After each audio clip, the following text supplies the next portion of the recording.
na naman siguro yan. Siguro nga. Tara, kuya. Sige, kunin mo na. Ikaw na, kuya.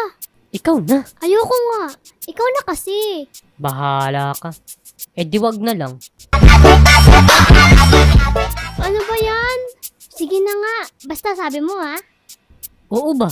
Sige. Pag nagalit si kuya, ikaw mananagot, ha? Bakit? Ito na, kukunin ko na.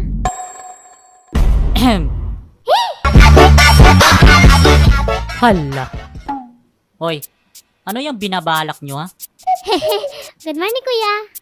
Anong good morning ha? Alam kong tanghali na. Ramdam ko ng init ha? Kaya anong pinaplano nyo ha? Kasi po, kuya, ayusin ko na sana ang pagkaka-plug in ng electric fan po. Oh, talaga? Sigurado ka?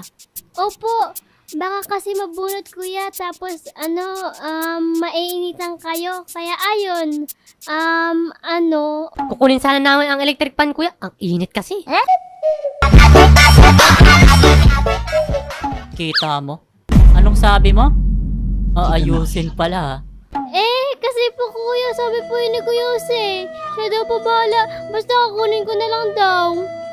Anong ako? Wala kaya ako sinasabi. Pipigilan pa nga dapat kita kaso kukunin mo na agad. Traitor ka, kuya. Traidor? Siguro medyo.